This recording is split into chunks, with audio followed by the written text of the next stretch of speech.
losing water, you gotta replace the liner. Or if it's patchable, that's fine, but as a liner gets older, the patches don't hold very well. So that would be one thing if the pool is losing water. Secondly, over time, the UV light from the sun fades the liner, and after 10, 12 years, typically liners don't look very good anymore, and people just want to replace them for that. Another thing that can happen is you get pH wrinkles. If the pH is way off in the water for a long period of times and you have alkalinity issues, you get these little spider wrinkles all over the bottom, and really what's happening is the material is literally collapsing on itself, and it creates these little wrinkles which get ugly. If you take care of your water chemistry perfectly, those will never be an issue. But I've seen a lot of those where people just, oh, it looks good, it must be fine, and they never pay enough attention, and over the course of several years they start creating these wrinkles. So either it's unsightly, or it's just not functioning anymore. If the pool is losing water because there's holes in the liner, it's time to replace it. What happens in the process of replacing liner? How do you go about it?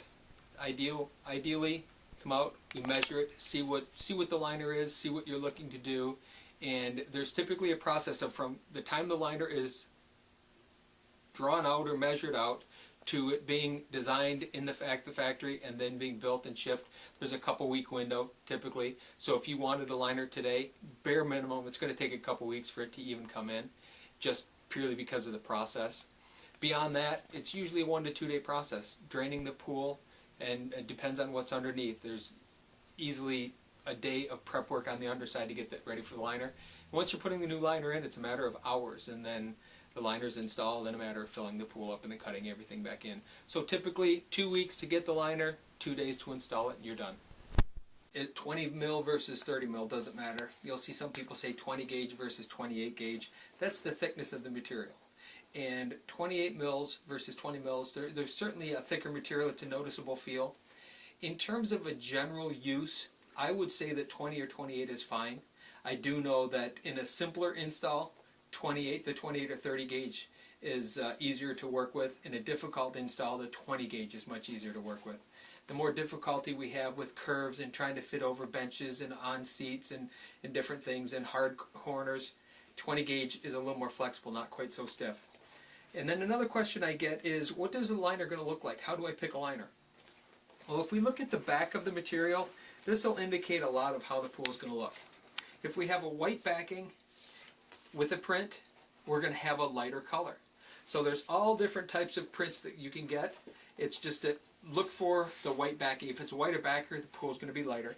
If it's a lighter the blue or the darker the blue, if you look at these, they're not all the same. The different colors of blues. Here's a good example of 2 different blues. The darker the blue background, the darker the pool, and it's going to give you that really deep, deep royal blue look. A lighter blue is going to give you just a little bit more of a baby blue, and a whiter background is going to tend to give you more of a Caribbean teal color.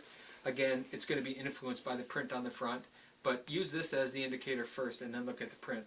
Now the difference between these two, both with white backgrounds, is one is going to give you a really bright, almost, this one I would imagine is going to give you a not even real looking blue when it comes to water. This one is going to be more natural. So this is going to have a really bright, bold look to it. This is going to be a little bit more subtle of a teal blue. So that's kind of my recommendation when you do that. There's also, what I do like a lot is browns and blacks as a backing. It seems like they wouldn't look real good in water, but realize that the color of the water comes from the reflection of the sky, not from the base color. So the water is going to be blue, it just depends on the pattern, the darkness of blue. There's also a pattern, this is called tie-dye. A lot of different manufacturers make it. This is a really dark, dark liner, and its intent is to keep the water warm. Whether it does or not, I couldn't tell you. I do know though, if you choose this liner, it tends to wear out much quicker. It bleaches, and the UV light from the sun really seems to tear this up. And what happens is the liner gets really brittle. So that would be my hesitation with that, although I've been told, I haven't seen the proof of it, but I've been told that the water stays warmer because it's dark. So what happens, how is a liner made? And let me give you just a quick background in terms of how a liner is made. Well, this material, pick any one of these materials, comes in roughly 5 to 6 foot wide rolls. And is computer CAD designed based on the shape of the pool, and then all individually cut pieces, and then the pieces are ultrasonically seamed together. Most of it is using sound waves, although there's a few today that use hot air that actually melts the two and then rolls the liner together. But what happens when you put two pieces of material together, you have a seam there. There's going to be a bit of a thicker part of the material. What happens is you'll end up getting a little bit of a ridge. And if it's a white back, you're going to tend, and a dark front, you're going to have a white line there. And you're going to see that seam. If you go with a darker liner with a darker background, when you seam them together, you won't see as much of a seam, so it won't be quite so apparent. Although, again, with some of the newer technologies using hot air versus using the ultrasonic welding, those seams are less, because what's happening is you're not rolling out as much of that material as it squeezes together, and you tend not to see the seams. But darker liners are certainly going to hide the seams better.